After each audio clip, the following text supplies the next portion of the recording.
Wow. Hey, Sarah. Hey now. Hey now. Hi, Sue. Hello, episode 460. I was listening to Howard Stern last week. It was really fun. That Hey Now reminded me of him, of course. I do like him. It was an interview with Chris Rock, and he was saying that he hasn't had sugar in a year or masturbated in a year. Chris Rock or? Yeah. Chris Rock, yeah. Huh, and doesn't watch porn anymore. Well, those are all good things. All addictions. I think so, yeah. Yeah. But he was saying, like, the dopamine thing was, like, putting him in some sort of fog, and he wanted to have a clear head, so that's his technique. Oh, abstain. Yeah. Or maybe it's just for temporary, I don't know, but for now, that's working for him. Good for him. Yeah, good for him. I saw a really interesting interview he did where he was talking about having a processing disorder. Yes. And that was fascinating. And I loved him talking really openly and honestly about it. Mm-hmm. And I think it's so great for people to hear and for people for him to be able to be open like that so it can, like, normalize things like that. I was telling my friends that I feel like a lot of the big comedic names may share that same for sure. situation because they have a lot of the same traits and a lot of the same talents and sort of social behaviors. Yes. I'm like, maybe this is more widespread than just Chris Rock in the comedic world. I would absolutely believe that. Yeah, right? For sure. Nanette, sure, what's her name? Yes, Hannah Gadsby. Hannah Gadsby. Yeah. If you could name, like, off the top of your head, right. enough people who, like, identify with some sort of, like, learning disorder or processing disorder or are on the spectrum in some way, that's a highly, like, representative, in that population. And it makes sense because they have this special gift of understanding human behavior and the way the world works, and it manifests in a different way than, like, your average bear. Or how about having to analyze it in the first place? Good point. Even being aware of it. They have to focus on that and be aware of that because that, like, more than normal. Yeah, they had to work around, right. For sure. So there you go. That's what happens when you say, hey now. Then I just launch into... I love it. Yes. And that, like, and I'll just add this little thing, that just... I love, like, the concept of, like, yin and yang, and that there's a flip side to every coin, and that the things that are our best traits can also be some of the things that are our...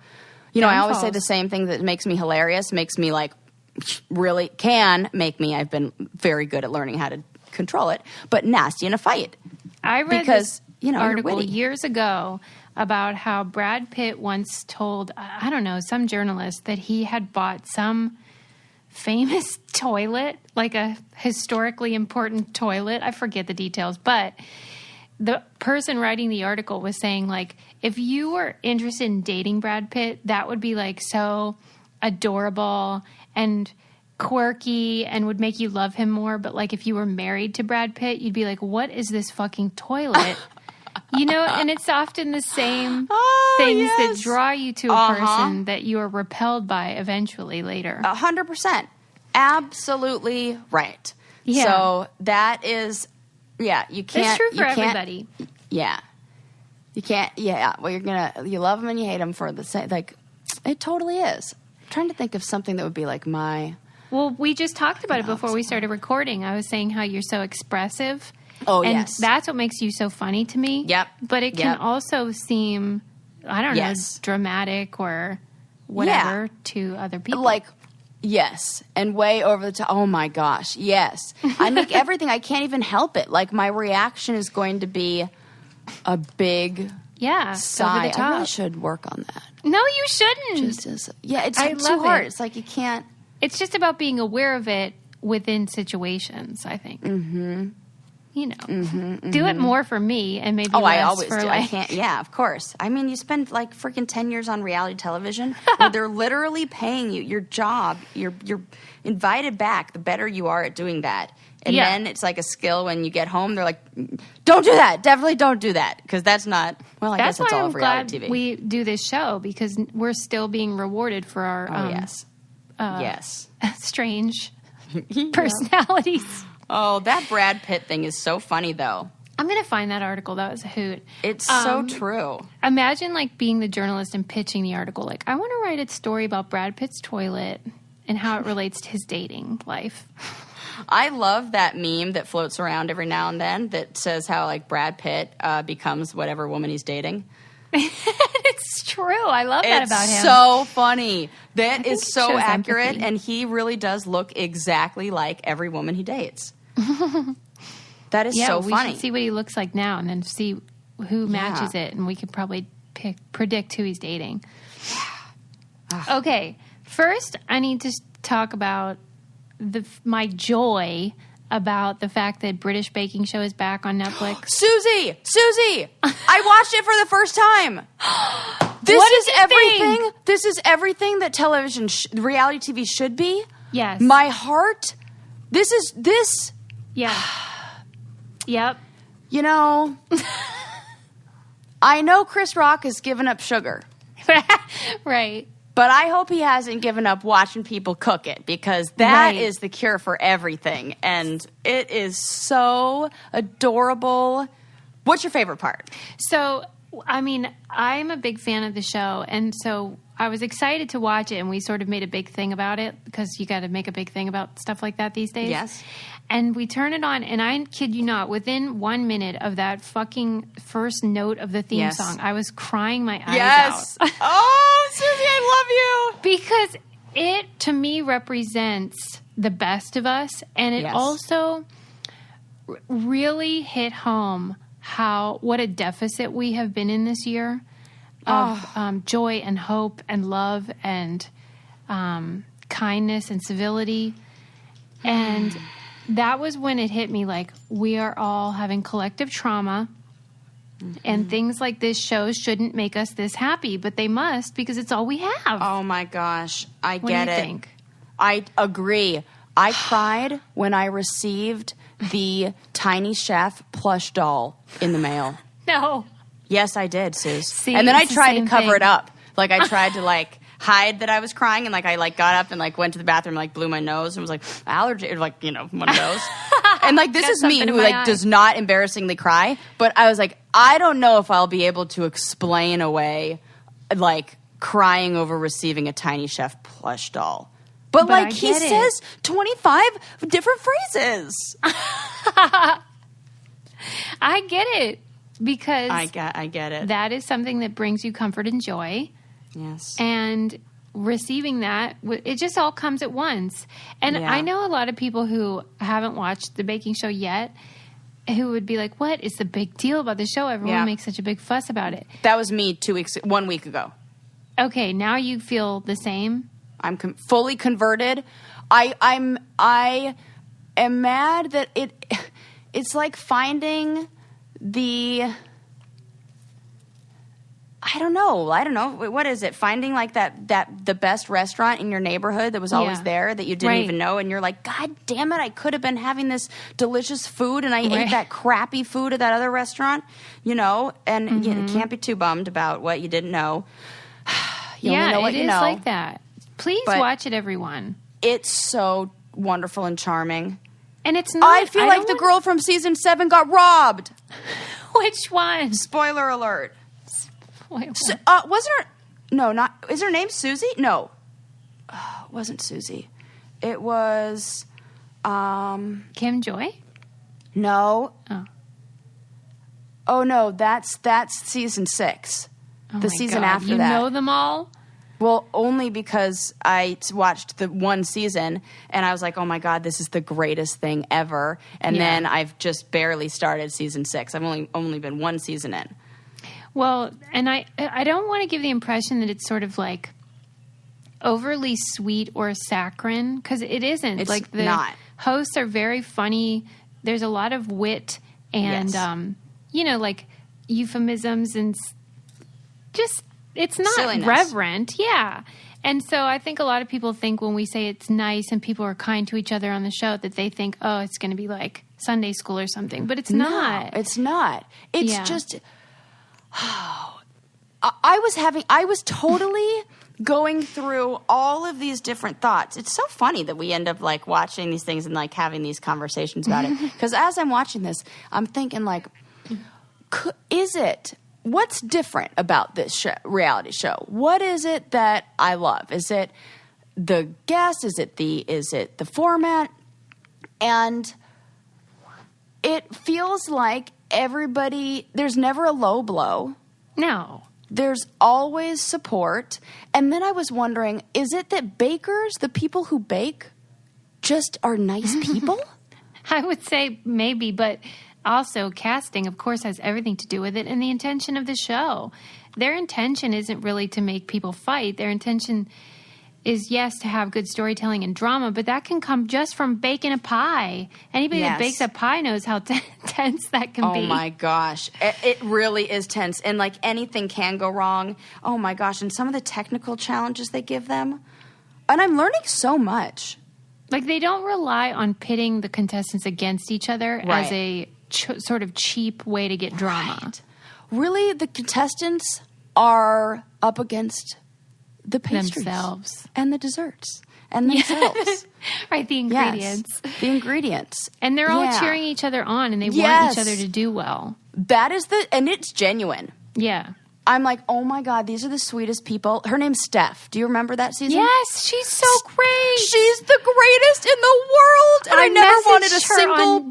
Instagram, and I'm like, you're wonderful. I just wanted you to know. And she just said thanks. And I was like, she deserves to be celebrated. She's so kind. She's like a gem of a person. And when her mom was like, that's the season I watched. Oh my God, I'm going to tear up thinking about her.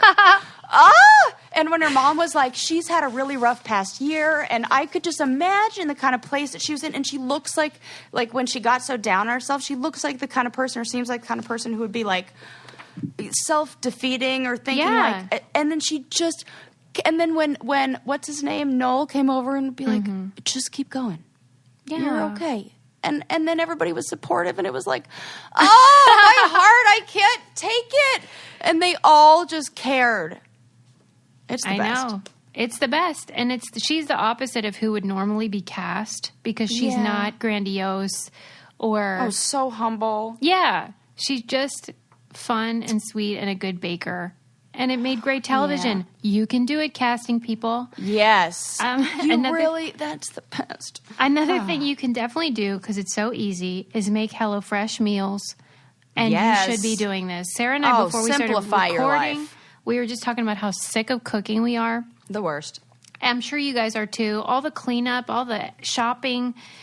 I'm ready to get out of my bunker, but it's not time yet. And so this is a great time to try HelloFresh. You can save time, money, and stress because they have delicious and nutritious ingredients delivered right to your door. And they have tons of option each week, so you can, get out of your recipe rut and try new things. They have low-calorie, vegetarian. They have kid-friendly options. And it helps you eat more sustainably because you're not overbuying. And then, basically most people will get vegetables, put them in the fridge, and then they end up in the garbage. So this cuts down on all of that. And it's flexible for your lifestyle. So you can skip a week. You can add items like garlic bread, change your delivery day, cookies, whatever you need. Whatever. Yeah. And they give back. They donate over 2.5 million meals to charity, which is so important right now. And they have a deal for you guys. Go to HelloFresh.com/80BrainCandy and use code 80BrainCandy to get a total of $80 off across 5 boxes, including free shipping on your first box. Again, that's go to HelloFresh.com/80BrainCandy and use code 80BrainCandy to get a total of $80 off across 5 boxes, including free shipping on your first box. Okay, so anyway, Bake Off, you need to watch it. It's good. Amazing. Also, on a totally different tone, did you watch American Murderer documentary on Netflix? Ooh, I was just about to start it last night, but I was like, you need something happier tonight. Not it's murder. Dark. That's for sure. It seemed like it would get dark fast, but I want to hear. And let me tell you, I'm still going to watch it. So tell me everything. Well, as you guys know, I write to a lot of criminals, and I try to. For me, it's about figuring out what went wrong. Why someone would choose to murder someone, but especially in this case, this is a story of the guy that killed his wife and daughters, and they were sort of that idyllic, suburban family, which is what always gets the headlines. Mm-hmm. But it does baffle you because you think they had such a beautiful family and they had jobs and they could live their life peacefully, and then something just went wrong. And so it's this question of what the heck went wrong? Mm-hmm. I mean, he was having an affair, and presumably he just wanted to start over. But why wouldn't you just get a divorce? There's got to be a feeling of being trapped. I would imagine I want to see. There's a specific diagram. It's like a square for, I feel like trigger warning, but suicidal ideation. And people who get to this point of hopelessness and pain and emotional pain and no way out. And so I wonder if it's a similar thing where it's lack of options. I just feel like you'd have to be backed into how could somebody go to that place? And you'd have to be in such I can only imagine, unless it's he's like a sociopath or something. But if it's a regular, he seems so regular, then he had to have, it felt like he had gone to a really, really dark place. And I'm not in any way saying those two things are the same, by the way. I'm just applying the same kind of the tool that they use to measure it. I feel like similar. He must be a sociopath, but it's strange when someone hasn't, at least from what I've seen in the film, he hadn't demonstrated violence or that type of personality, at least violently. And so it's what the heck? All of a sudden you're capable of killing those two little babies? And I can't, but I say the same thing about the moms. I couldn't imagine. Oh, right. But don't you think that when the moms do it, it tends to be postpartum? Oh, yeah. Well, so there's more of an explanation of how that could have happened. This is just bizarre. But I did enjoy, because most of the footage was from videos that the wife had put on Facebook of her and her family over the years. And I always find that interesting to see what people present versus what is the truth. Ooh, how was it different? Well, she was really obsessed with getting pictures, getting video, and being very candid online about herself and her family. And it almost, it does feel like it was a little over the top. But that is beside the point. I mean, that has nothing to do with what ended up happening. But it does seem why were you so interested in presenting something that is so far from what was really going on? I don't know. But I think a lot of people do that. Yeah. And then, it was weird watching the confession. First of all, he took a polygraph. Yeah, I saw a clip of that one, just in the preview. God. What, did he get it right or wrong? He failed, and he failed. The lady giving the polygraph, she was yeah, no, you are being deceptive, and we are done having this conversation. Because she said to him beforehand, she goes, the cool thing about the polygraph is right now only one of us knows the truth, but in 5 minutes both of us will. And she was being all perky and stuff. I saw that clip. That's the clip I saw, and I was damn, that's a good line. It is, because if he's innocent, he would be delighted to hear that. But if he does know something, then he should be shitting his pants. Yes. And she kept saying to him, if you had anything to do with this, you'd be really stupid to sit here with me. And then he did it anyway and took the polygraph, of course, failed. Ooh, I can't wait to see that. She said, did your wife do something to the girls? And then you had to do something to your wife? And you could almost see his wheels turn and be like, Yeah, that's Is that an option? Yeah. That's the ticket, and then that's what he claimed eventually. Was that she killed the kids and I had to kill her as a result. Oh, my God. I don't believe that. No, and the investigator was like, are you comfortable without us putting that in the public, that she killed the girls? You fine with that? And he was like, yep, go ahead. Oh. Right? No. What a fucking liar. And, like, he's handsome and stuff, and so I'm sure he gets tons of mail from those jailhouse ladies that try to, seduce prisoners. Yeah. And he's thinking, like, he's going to get out on good behavior someday. He really does. Oh, my God. So he's just delusional. He's a narcissist or what? He must be. He must be, because that's it. He had just lost, like, 60 pounds or something and became obsessed with working out. Oh, my God. And the investigator was like, usually when people do that, it's because they have somebody that they're working out for. Like, no. Oh, but, my God. I mean, it's low-hanging fruit, this type of film, for sure. But I always find it interesting trying to figure out what went wrong. It's like Dateline. Yeah, human behavior is fascinating. It just is. Yeah. Oh. So, and that cube was called the Schneidman's cube, and it's stress, pain, and agitation. And it's like those across like different axes, but like they're 3 instead of like, I don't know, X and Y. There's like what does that mean?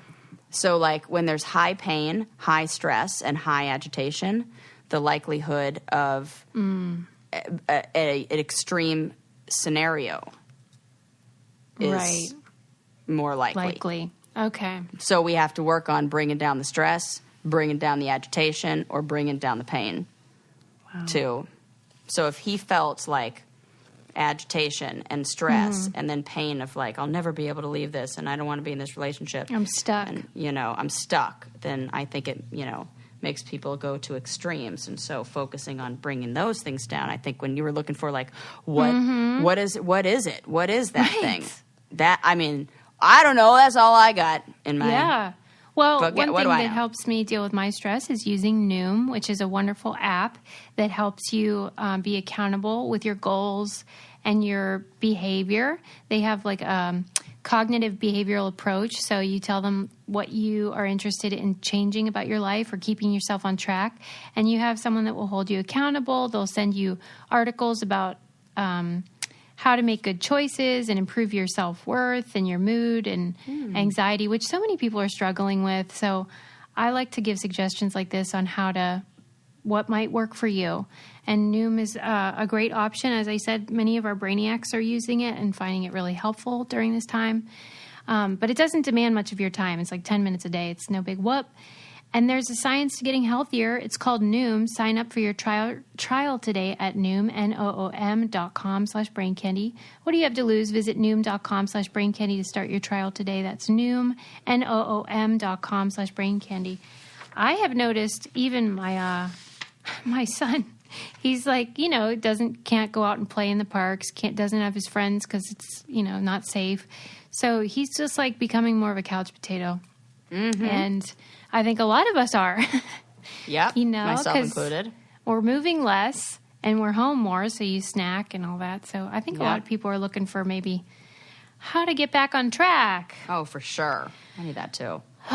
So, okay, next up on the agenda. I'll just give you some statistics. I just thought these were interesting. This was a July 2020 survey of adults working from home found that while 57% of men said that working from home has positively affected their career, just 29% of women said the same, while 34% of men with children at home reported getting promoted during the remote work period, while only 9% of women with children at home said the same. The same imbalance was seen with pay raises. Leadership responsibilities and praise. No. Isn't that nice for them? Oh, no. No. Sarah just keeps saying no. No. I mean, that's what we all knew anyway, but like, I hate when I get confirmation that everything is screwed up. Oh, my God. That's a bummer, man. Yeah. How do you even... it's the division of labor. Absolutely. It 100% is. Mm-hmm. Yep. Yeah. And a lot of it's invisible labor. Just remembering, oh, so-and-so's birthday's coming up. We need to have, a card sent to your mother or whatever. All that stuff is taxing on one's inner life. Yeah. And so if it's not evenly distributed, then we have an unfair situation. Yeah. I always am like, I am shocked that, like, I don't know if Ren knows that I clean out the refrigerator. Right. Stuff like that. Like, it's always clean and, like, super clean, like lined up kind of clean, like home with all the style. stuff in a rows. Yeah. And I don't know if he, like, knows that that's something I do. Like, if you were to ask, like, what do you think that... There's a lot of stuff where I'm like, I don't think he even knows. It's like, invisible labor. Right. And it's a balance because they would argue, and my husband always does, that, like, they don't care if the fridge is organized. Right. I hate that argument. Because I love to just go, okay, let's not do it. Right. Well, that's my sister. She used to go on strike. Yeah, I love that. And she'd be like, well, then I'm going on strike, and you can see what you'll miss. And it might take that for some people. Yeah. What's a nicer way than not doing that? What did you do with Adam? Well, I just trained him over the 10 years. Yeah, that's nice. That's nice. But it takes time, man. Yeah. But I need to be trained on some things, too, I will say. Do you? Oh, yeah. I'm much better about loading the dishwasher now. Okay, so everyone has their little quirks. Yeah. Yeah, maybe if you say, I'm open to being trained on the things that are important to you, maybe your partner will say that they're open to being trained. Yeah. It might be a bad sign if they were like, good, get a pen. Right. Settle in. Class is in session. Right? That's funny.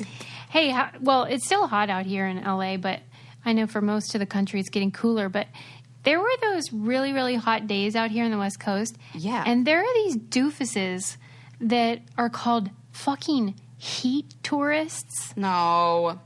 Yeah. What do you mean? Like they go to Death Valley just to get a picture in front of the thermometer that says it's 130 degrees out. I get that. You... And I have to say that because on our way back from Zion, I took a picture of that thermometer. No, if I was there, I would. Okay. I was like driving. We were driving. We didn't even pull over, so. No, that's fine. It's the people who are like driving for hours and hours to take a vacation just to get a picture. Nah. Come on. And that's dangerous. I do appreciate celebrating the little things. Yes. What's the danger is like going to the hot places? Yeah, if you go to those hot places, they tell you, like, if you're driving up a hill, you got to turn your air off because your engine could catch fire. What? Yeah, like it's super They're hot. just like, I feel like they all like watched the movie like Twister when they were growing up and were like, ooh, yeah, storm chasing is exciting. Let's like do that, but it's like for the heat. And like, because we live in California, you don't have a lot of that. Storm chasing. Oh my God. Like, here's an example of how hot it is. They were saying that people that live in that area, like, if they turn on their cold tap, it's hot water because of, like, the ground temperature is so high. So they have to use their hot water heater tank as a place to store cool water, and then it comes out the hot tap. And they just turn that down. Yeah. Oh, my God. Like, that's crazy. Super hot. They switch the hot and cold water. Yeah. That's funny. Because the natural water is hot anyway. So what they need to do is get cold water. I will never forget. Damn. Sarah, what was that car you had, the Beast? Oh, the Beast, the Jeep. Scion? Mm-hmm. Oh, that's another one. Oh, yeah, the Scion. Yeah. Sarah had this Scion that we took right after the ruins. We drove to Las Vegas, which goes through that really hot. Is that Death Valley? Where the hell is that? Okay. Yes. And it was one of those days. It was like July, and it was hot as balls. And Sarah was running out of gas. Running on fumes. And it would say, like, gas, 30 miles. And I was like, Sarah! I know. I was like, I'll stay calm. It. She did not think we were going to make it, guys. But like everything in Sarah's life, it worked somehow out. It worked magically. out. I just knew. I had faith that the gas gods would get us there. And they did. And they did. But that's when I learned a lot about how I'm a worrier. Yeah. Sarah is not. Yeah. But maybe I should be more like her because it did just work out. But it's like, I worry and freak out in times where, like, I shouldn't be. But I don't worry and freak out. I'm, like, super calm under stress. Crisis. Okay. Crisis managed. Like, some people, Crisis managed. Some people, like, you know, I remember when I was in grad school and people would be like, oh, gosh, I can't work with couples. Like, I just can't deal with the fighting in the room. Mm-hmm. And I'd be like, oh, yeah, not a problem. It's my specialty. I see. I get it. Like, I'm like, oh, I thrive. Like, it's like I have, like, the reverse. You put me to a heart monitor, I'm, like, cool as a cucumber in there. You love it. Yeah, I don't know why. Well, it's your theory, right? About when you're born into the fire or something. What's that saying? Yeah. Like, you're used to the flames. Yeah, you're like a heat tourist of emotional heat. Yeah, oh my God, that's so funny. Oh, yeah, but those people are crazy. However, I do really want to try the old frying an egg. Yeah, on what are we waiting for? Car, like, hood. Not on the. Don't do it on the driveway. That doesn't work. You got to do it on the engine. Is that true? It doesn't work on the sidewalk? I mean, it does. It just, I looked this up. The max temperature that a sidewalk can get, I want to say is like 100 and, it's usually like 139 degrees, and I think it needs to be like 157 to cook an egg. Mm-hmm. I like really looked this up, like when we had that heat wave. Let me see. How hot does it need to be to cook an egg on the sidewalk? Somebody's asked this. Oh, yes. Yeah, so I was 1 degree off. An egg needs to reach 158 to cook through, and the sidewalks can get up to 145. So, yeah. So why is that the limit? Well, it probably isn't the limit if it's 130 outside. Right. That's probably if it's like yeah, but it does say that you can do it way faster. With like on the engine bed of your car. Yeah, like that makes like sense. the hood of your car too, or something like that. Yeah, the metal goes a long way there. Yeah, engine bay. I probably said that the wrong word. They're like, Sarah, you're saying like, I think that's what it's called. Or yeah, bed is like something different. What do I know? Nothing. One thing that's always hot though is using Fiverr. Oh yes, super hot. I was just reading an article about how great this is. It's so great. I love using it. I find it very fun. I have to control myself where I'm like, oh, what else can I do? Oh, yeah. 2020 has been, a year of uncertainty. And a lot of people are, figuring out their work situation. And you can use a lot of the services on Fiverr for freelance, graphic design, copywriting, film editing, web programming, all that stuff that you're like, who am I going to hire? I don't know a guy. Yes. Like in Pittsburgh, everyone knows a guy. I know a guy. These are the guys. Now, we all know these guys and gals. On Fiverr, it's super easy to find what you're looking for. They have great prices. You can find someone that specializes in what you need. They have seller reviews, so you know if they're really good. They have great customer service 24/7. And you can check out Fiverr.com and you'll receive 10% off your first order by using our code BRAINCANDY. Find all the digital services you need in one place at Fiverr.com, code BRAINCANDY. Again, that's Fiverr.com, code BRAINCANDY. I've used them for all kinds of social media stuff. It's so fun. Love it. Yes, I've noticed. I love when I see things on our Brain Candy podcast They're so cute. page. And I'm like, oh my God, look at that little fun. Yeah, you can make graphics and highlight covers. Yes. Fiverr. Okay.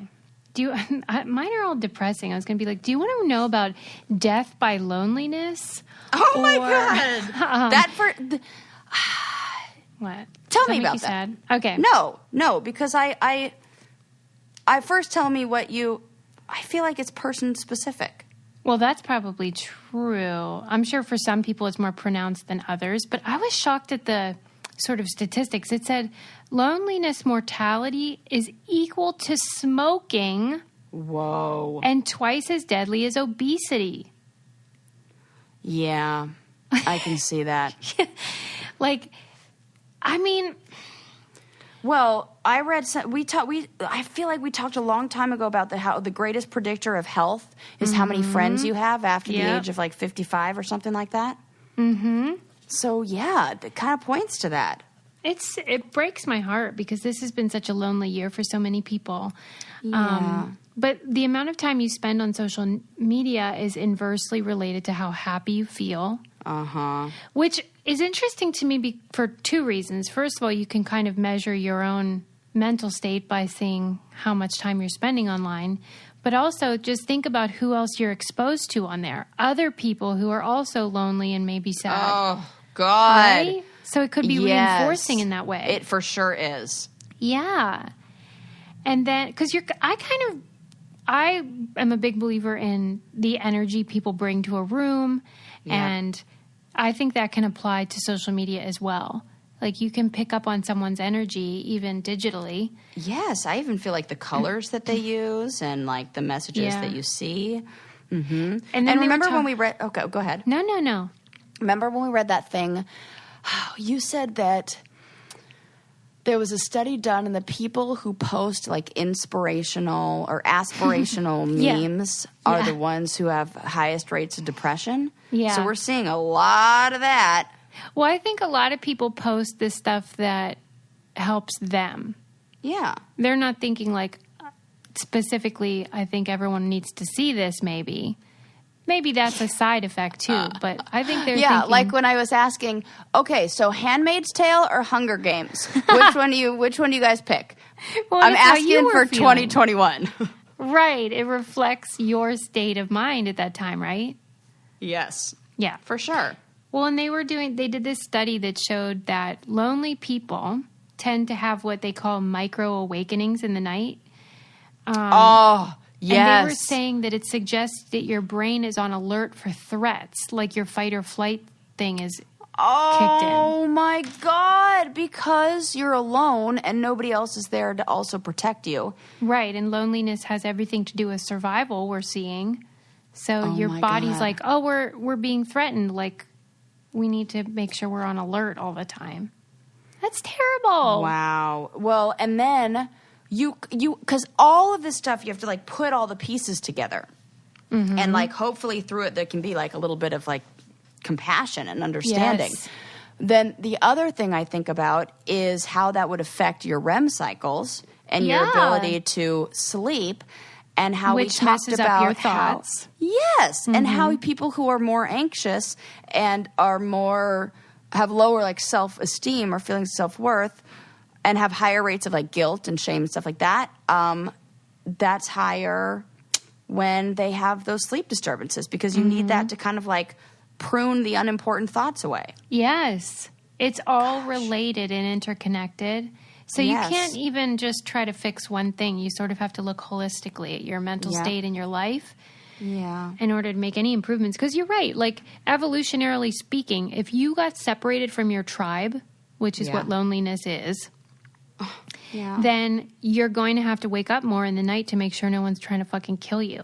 Yes. And it's like what becomes most important. Mm-hmm. I have to take care of the thing that's important right now. And our brain does not know that there isn't a threat in the middle of the night yet. Yep. I wish our brains would freaking catch up. Like evolve already. Right, Darwin. I mean, Jeezy, crazy. Evolve already.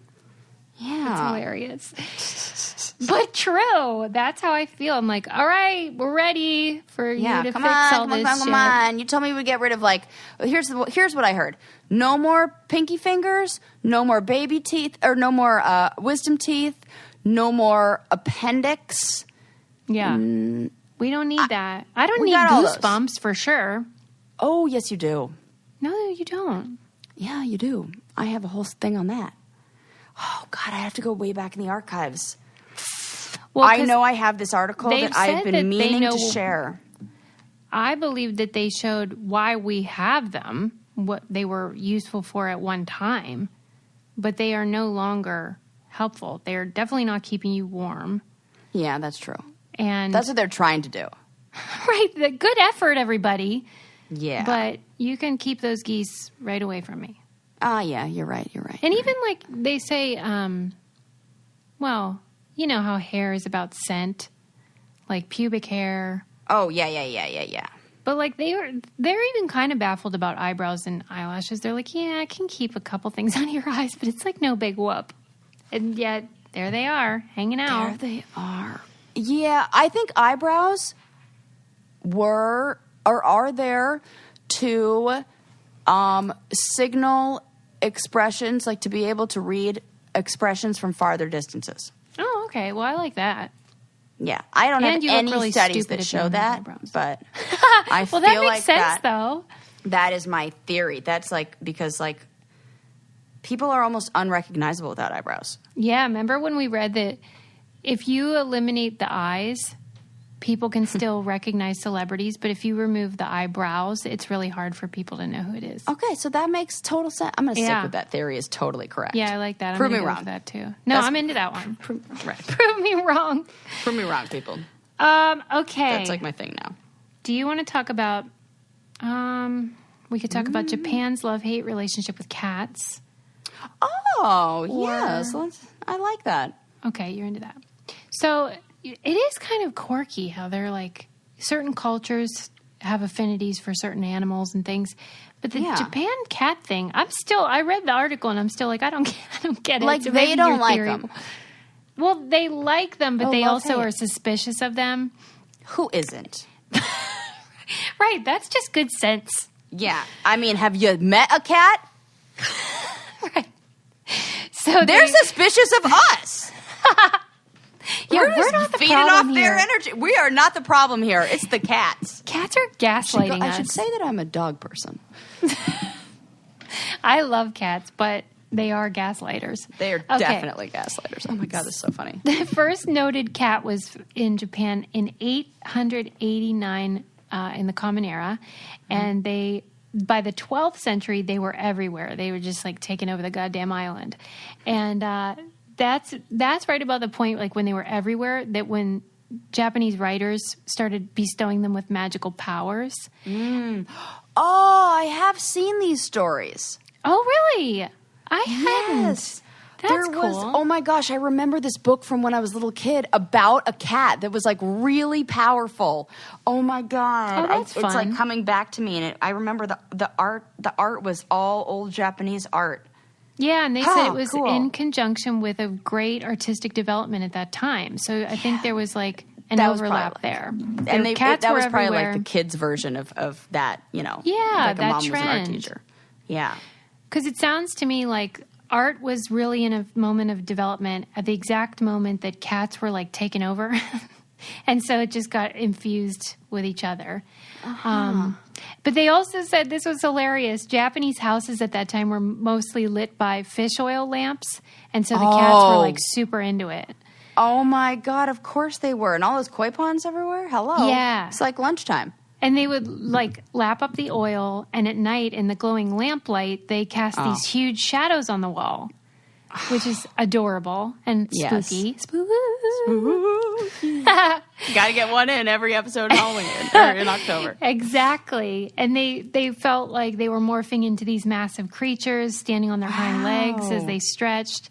And according to this lore, the cats who lived preternaturally long, like evolved into, they called them Bake and Nico, and they believed that they killed their owners and like took their place. This was in Smithsonian Magazine. It was just real cute. That makes sense for cats. Yeah, and I think they probably are doing that. They probably are. That's not mythology. That's fact. Yeah, that's like fact. They were just like, that was just the news they were reporting. Oh my gosh, that's really interesting. Cats are a weird one, but I feel like that is almost in line with the kind of Egyptian feeling about cats, where they are, you know, they're kind of seen the same way too. So like, what do we not know about cats? Right. That makes me think, you know. You think they're onto something. something. I mean, I just think anytime there are multiple cultures that have similar, like, metaphors for things, or where it, like, lines up and you're like, oh yeah, this is like their version of that story.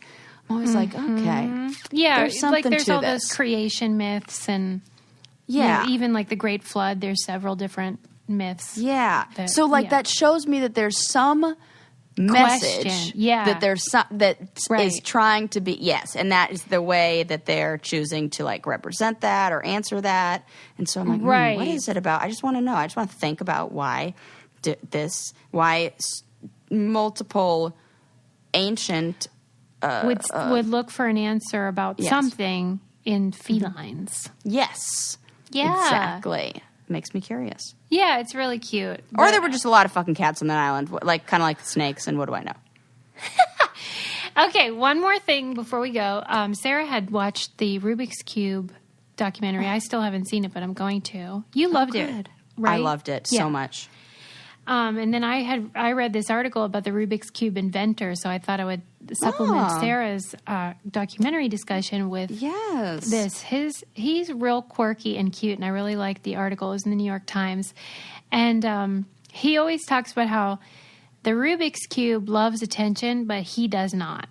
And oh, my God, that is cute. He's super humble and like... He's like, I don't want to talk about... He wrote a memoir, but it's not really a memoir because he's like, my life isn't that interesting. The cube is interesting. And so he made this super weird memoir that I definitely want to buy because it's like you can read it from any point in the book. Like he doesn't want you to just start at the beginning. It literally is a Rubik's Cube. Yes. Dude, like, this guy's think cool. about how smart you have to be to come up with that concept. Because that's how Rubik's Cube works. You can start it from any... did he say that? Because that is... He didn't, but the journalist did. The journalist was like, clearly this is, the way this guy's mind works, and it's That's so endearing. so fucking cool. I just loved it. And he was talking about how he came to create it and how, it took him a really long time at first to figure out how to solve it. He says he can do it now in a minute, but like the record is 3 seconds. 3 seconds. Yeah, by that kid. Yeah, that kid, right. And he says, speed is not important. It's elegance and quality that are important, which, I mean, I got to meet this guy. He is right up my alley. You have to. Suze. And they were talking about how interest in the Rubik's Cube, fizzled in the 90s. It was like old hat by then. But then after the internet came about, it all sparked everything again because people were making videos with them and trying to learn the tricks. And then now it's like blown up again. And huge. He said that the thing that interests him is not the cube itself, but the relationship that people have to the cube and how it... I just love calling it the cube like that. Right. Well, his last name is Rubik. Like, so he could, yeah. It's his cube. Rubik's Cube. It's his cube. Yeah, Erno Rubik. I like him. I do too. I was like, we need to meet him and be friends and like You totally would be friends with him. Yeah, because he sounds like my cup of tea. But yeah, he really is. Initially, he didn't make a lot of money on it. It was like fly by night. But then I guess once it went bonkers, he was able to make a nice living off of it. Good. I love people like that. That's really cool. Because life is weird and confusing and lonely, as we've described. Yeah. And I love when people can be aware of that. Like, he's a brilliant man. Clearly, he knows the human condition. But he's trying to make the best of it and just have fun while he's here. Yeah. And I had read this great article about why we should play more. Oh, and it I fit love in that. with when I read his article. I thought, that makes sense. Like, let me read you this quote. Let me find it. The woman in the article said, "To play is to bend limits rather than rally against them, and maybe in doing so find unexpected room to move. It is in essence a freedom, if only illusory, like even if it's not true. And there can be relief in that too." This was in Business Insider, and it really moved me because I love playing, and you don't want to feel like it's frivolous and a waste. And I don't think it is. It's not. It's healing. And if anybody, oh my God, I was like just having this conversation with somebody the other day. If you need evidence for that, look at Google. They have Lego breaks. They have those meetings on bicycles. They have, and people now would be like, oh, okay, well, that's like overboard, maybe, I don't know, whatever. But the reason they're doing it is because these are people who, like those, like, you know, Silicon Valley nerds are like, give me the most cutting edge science stuff that makes people perform their best. Yeah. Oh, it's that? Okay, let's do that. Even if it's Legos and play. And it is that. That's the truth. Well, and it's like, okay, they're doing it so that they increase productivity. Right. Which is fine. That's what a business ought to be doing. But if you can employ that same methodology in your own personal life and really just find the joy in play, I think you'll be better for it. Well, they're doing it so that it puts the employees in the better mood and makes them more creative, and which then in turn makes them better workers. Sure, workers. Right. So, like, don't let them just be like, get all the reaping benefits. the benefits. Yes. Do it. Do it for you. Do it in your time with the intention and like the focus of putting that energy towards like things that matter to you. When I remember when we were criticized by somebody that said that our 420 pot smoking was like a gimmick and just silly, and we were like, that's correct. Yeah. That's what it was. It was supposed to just be for fun, and that's okay. Have you seen any stoner stuff ever? It's all novelty. I believe they're called novelty stores that sell that kind of stuff. And it's like, that's a good thing. It was for novelty. That's fun. Like, we're doing the work. We go to school. We get serious. We get degrees. We get jobs. We have families. We do all the serious stuff, too. Yeah. So it's about balance. Yes. Have some fun, too. Right. And if I can't be silly here, where the heck else can I be silly? Nobody is sillier than Sarah. Oh, come on. Silly Sarah. Like, if you give Sarah room to be silly, I'm taking it. You will have a good time. That's totally true. That's totally true. You give me room for silliness. Well, and that's why I feel like one of the reasons we bonded is that I love instigating silliness. Yeah. Like, hey, you know what you should do? And all I need is an instigator. Yeah, because I don't want to be the... Yeah, but like...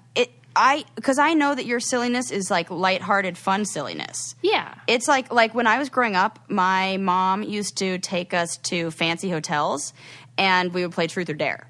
Like fun Truth or Dare with kids. So we went to the Waldorf Astoria and played Truth or Dare. And my mom dared my little brother to go up to these women dressed in like their furs and sitting like there and sing opera to them at the table. Oh my God. And he's like 7 when he's doing this, or 8. I bet so it's they like extra loved hilarious. it. Then, oh my God, what was one of the funniest ones we did? We dared my mom to, and let's be real, they're only dares. We dared my mom to pretend like she got stuck in the revolving door. And just keep going around and around and pretend like she didn't know how to get out of it. And like we're doing this in like fancy hotels. And it's all just like fun and play. And like nobody's getting hurt. And people are laughing. And it's fun. And you know what? We were doing it all without anybody recording it. Because it changes the intention when you're doing it. That's not play anymore. Now that's work. Because now you're just... turned it into, now I got to like post this. Now I got to be a thing. Now you're taking away, you're undoing what you just did. Yeah, I agree. Yeah. So I hope you guys will have a playful week. Yeah. And don't be lonely. You have us. You have us. When people don't say, trust like, cats. I love listening to you guys because I feel like we're friends. I'm like, we are friends. You're our friend. Absolutely. That's if you real. listen, we're friends. Yeah, we need to wind down. You're right, Sarah. What is that? Yeah. I was like reviewing, talking about. Oh, yeah. Some cats. Okay, British Bake Off. You have to watch it. The best. Have to. Steph was robbed. Spoiler alert. Yeah, the first episode, or I guess a few episodes of the new season will have been out by this time, so you can watch those. We definitely needed that in our lives, everybody. If you're going to fry an egg anywhere besides the kitchen, try your car engine. Yeah. But like, don't be dumb and start chasing the heat because, like, come on. That's stupid. Stay inside what where was it's cool. the temperature on the thermostat or whatever went? I think it was 122, which is why I took a photo of it, because I was like, holy shit. 100 and what? 22. Oh, my God. Or 112. No, that's too high. 122 is insane. Maybe it is, though. I think it might be that high. I'm going to look right now. I mean, at a certain point, it's kind of like all the same. Like, you're just on fire. Yeah, you're just on fire. Where is it? Okay, go back. I can't wait to see this picture. Yeah, I'll definitely be posting that one for you guys again. You're so excited to post it. Yeah. I'm like, how dumb are these people? And you're like, I did that. Oh, I was like, 122. I was right. That's sick, Sarah. I know, Susie. I'm going to send it to you right now so you can see. Because I like even zoomed. And this was an excellent picture.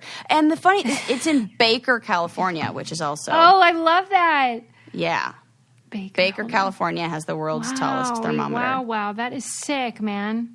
Isn't that insane? Yeah, I don't like it. And I was like, no, that can't be right. And then sure enough, I looked it up and I was like, oh my God, it really is 122 outside. What the hell? We can just spontaneously combust. That's true, I feel like. I'm winding us up. Sarah. Yeah, don't want Sarah. What am I doing? Calm. Keep it calm. All right, we got to go anyway. We're chilling. We got to go. All right. See you next week. See you next time, everybody. Bye. If you like this podcast, come check out the I Don't Get It podcast. There's no topics we don't or won't discuss. Seriously, I mean, we overshare our personal stories, so you don't have to. From relationships, love, heartbreak, or sadness, to hot news and celebrity interviews. And of course, the best Bachelor exclusives. All on the I Don't Get It podcast. You can find the link in the show notes.